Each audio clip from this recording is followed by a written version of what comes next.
Welcome to the A.Little.Mental podcast, the place where you can find credible information, resources, and community to help you reach wellness a little mental at a time.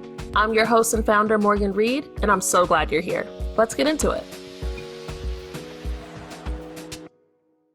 Finding the right therapist can be confusing, overwhelming, and honestly exhausting.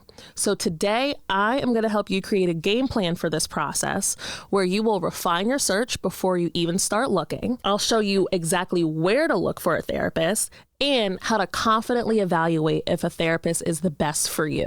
So let's get into it. We are going to follow our new friend Hector through this process. Hector decided that after a conversation that he had with his sister that he wanted to try therapy because she brought it to his attention that he's been acting differently and may have what she thinks are depressive symptoms.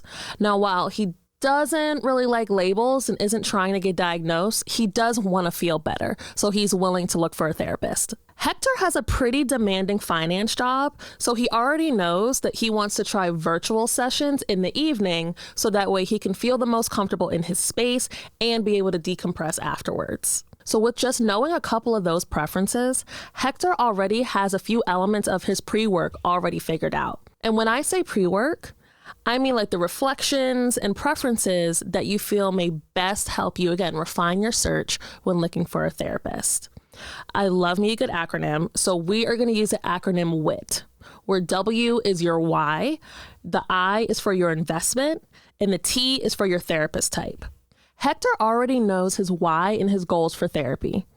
When he talked to his sister helped him understand that feeling tired all the time, not wanting to spend time with his friends, and having a short temper could lead towards depressive symptoms. Now again, Hector doesn't want to deal with the labels and things like that, but he does want to feel better, which is more than enough to get started with therapy. Side note, knowing certain mental health terms can be empowering for people because it makes them feel heard, included, and validated. But for some others, like Hector, it may feel a bit more isolating or stigmatized. Either way, whatever feels comfortable for you is okay. Again, the important part is that Hector knows that he wants to go to therapy. So if you want to learn more about how to determine if you should go to therapy, we have another episode that actually goes into the ins and out of all of that.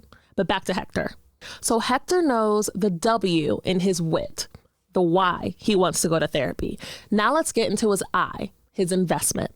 There are two types of investments that we talk about when it comes to going to therapy. There's a time investment and a financial investment, and they both impact each other. In terms of time, Hector already decided that he wants to do his sessions in the evening and that he wants to do them virtually because it makes him feel more comfortable.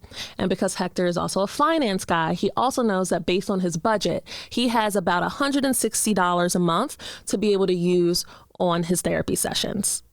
So let's get into the weeds a little bit more around this. There are three other variables that contribute to your investment in therapy: the length of your sessions, how often you want to go to session, and the cost in which you're willing to pay per session. And they all play into each other. Hector already did us a solid and figured out that he only wanted to spend $160 per month on therapy. So this can play out in a few different ways. Let's say Hector found a therapist he really liked at $80 per session. That means, according to his budget, that he could see this therapist bi-weekly or every other week. There are a couple other options Hector could go. If he wanted to see this therapist more often, like on a weekly basis, he would either have to allot more money to go see this therapist or find a therapist that didn't cost as much so that he could see that therapist on a weekly basis. Again, it really is kind of like an algebra equation that only you know the absolutes to. So know what your preferences are, and then when you go search, see what comes up, and then you can make the decision from there. Okay, so we have our why we want to go to therapy, which is to feel better. We have our investment, which for simplicity's sake, we know is $160 per month, and we want to do virtual evening sessions. Now let's get into the T of our WIT, which is our therapist type. When you're considering therapists, you want to have an idea of what you're looking for, but you also want to keep an open mind because there is a lot of nuance that goes into this sort of search. But before we continue with that, there is an important piece of this that I do want to bring up. The first thing that I want you to pay attention to when it comes to your options are the credentials of your potential therapists. Now, the short and safe answer is to look for someone licensed because there are a lot of different types of therapists out there, but somebody licensed is a great and solid and safe option. There are also unlicensed options like folks who are pursuing a master's or doctoral degree in one of those accredited programs, or as somebody that recently graduated from those programs who are pursuing their licensure hours. Those options are definitely great, but I strongly encourage you, before you go further in your search, to take a listen to our episode of what all the letters behind the therapist name mean, because that has a lot of information on credentials and what you should look for and how to navigate all of those different sort of names. The next thing, which is even more nuanced that you want to pay attention to when looking for a therapist, is what I chalk up to as the vibe of your therapist. This can be the different identities of your therapist, their therapeutic approach, and overall how you feel when you talk to them. The important thing is that no matter what they have in terms of credentials or identities, is that you feel comfortable. So again, keeping an open mind is super important, but recognizing how you feel in the moment is also important. So let's get back to Hector. Hector has no idea what kind of credentials he needs for his therapist, which is okay. But he does have an idea of a couple different identity markers that he feels will make him more comfortable in a therapy session. First, he prefers somebody that understands his family background. So he's looking for somebody who identifies as Mexican or Latinx and is bilingual. Another preference that he has is somebody who has worked with queer folks in the past, because he hasn't come out yet and he feels like that's something that he wants to discuss in therapy. Because this is Hector's first time trying therapy, he doesn't really have an idea of the type of approach that he needs, which is totally fine. And a therapeutic approach is a particular lens or perspective that therapists use to help you navigate through reflection and processing and finding out how to engage with your life in a healthy way. I won't get too in the weeds when it comes to therapeutic approaches because it's a pretty technical subject matter, but some therapists make it a decision based on the client as to what type of approach that they use. Others make it more of their brand because of how specialized it is. If you do find a therapist that goes by a particular therapeutic approach, don't be afraid to ask them to explain it. And if you do want us to cover therapeutic approaches in a more technical way, DM us or email us so that we can get that into the next season. But Hector, like I said before, isn't trying to get into all that. He just wants to talk to somebody that seems friendly and that'll, again, make him feel comfortable in this space when he's talking about some things that he hasn't talked to anybody about before, which is, again, perfectly fine for what he's looking for. Okay, so now you have your WIT, your why, your investment, and your therapist type. Now let's move into how to actually find therapists, because that's kind of the easy part. First, recommendations is my favorite way of finding therapists. When you get recommendations from a loved one, and usually somebody you trust, it kind of removes the distance that comes from just looking at people through profiles.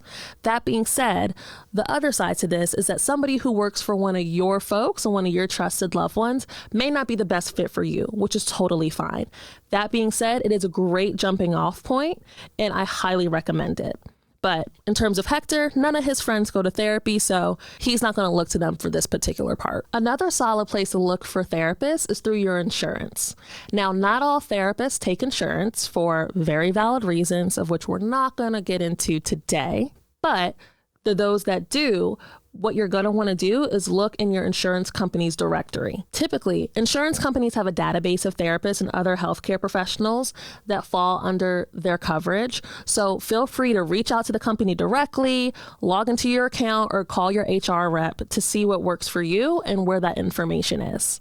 Hector, in his case, has great insurance, so he's going to keep that in mind. Another place you may not think of when it comes to finding a therapist, regardless of whether you actually go there or not, is a college. And there's two different ways I want you to look at this. First, if you are a college student, most likely your college has a counseling center where you are able to see counselors. Now, again, I will give you the warning that it may not be a best fit automatically, or you may have only a certain amount of sessions that you can see those folks, but they will definitely have more information about other folks you can see that may come at discounted prices or may see students exclusively. Another aspect of looking for a therapist at a college or university is if you live near one. Check to see if they have some sort of counseling center that's available to the public. If so, they will most likely have free or low-cost therapy that you can access that's most likely carried out by a student therapist. But again, that student therapist is pursuing an advanced degree through a master's or doctoral program, and they are heavily supervised. So it is still a great resource and a great option if you're looking for one. Last but certainly not least are therapist directories. Now, there are popular ones like Psychology Today, but there are also better and more robust therapist directories that have more intentions and curation behind them with the therapists that are there. For example, since Hector is looking for a Latinx therapist that has also worked with queer folks, he could look at therapist directories like Latinx Therapy, Inclusive Therapists, or the National Queer and Trans Therapists of Color Network. And if you're looking for a place that has all these different types of therapist directories in one place, definitely check out our website, A.Little.Mental.org. We have a ton of different therapist directories there that fit certain intentions, identities, and circumstances. So it's a great starting point. Okay, so we have our WIT, our why, our investment, and our therapist type. We've done the search, and our friend Hector has found a therapist he thinks he might want to try. Now what? Now we get to talk to the therapist. But before you jump in head first, I strongly encourage you to interview them and evaluate whether they are the best fit for you. What information would you want to know about your therapist? What things would you want to know that would make you feel more comfortable in the space? If you're having trouble thinking of questions, definitely check out our website because we have a blog that actually has 12 different questions that you can ask a potential therapist. If you're nervous about trying out therapy and it not working and then not knowing what to do when that happens, your therapist should actually be the one responsible for ensuring that you have space and room to bring that up in session early on. But if you're nervous that they might not do it, you can definitely address it at the beginning of your relationship, at the beginning of your session, or at any point you feel like it may not be coming up, and ask them to set a frequency in which you can stop, pause, and check in on the dynamic itself, giving you a natural way to bring some of these situations and issues up. The final thing to do in all of this is to give it some time. Therapy is a process, and it may take some time to get into a groove and get used to and comfortable with your therapist. It's kind of like an emotional workout where, like a physical workout, when you first start doing it and you first start getting active, you kind of get sore and fatigued. But the more consistent you are, the more improvement you see and the less that starts affecting you. Same thing with therapy. The more consistent you are and the more intentional you are in finding the right trainer, or in this case, your therapist, the better results you'll get. Okay, so we covered a lot today. So let's do a quick review. First, you want to make sure that you have your WIT, your why, your investment, both time and money, and your therapist type, which can include credentials, approach, personality, and identities. Once you have your WIT, you can start looking for therapists, whether that's through recommendations from loved ones, therapist directories, insurance companies, or even colleges and universities. All these places are great ways to look for different types of therapists. And when you find one you like, set up a meeting where you can ask them questions to get a better idea of what it would be like to work with them. And finally, give it time.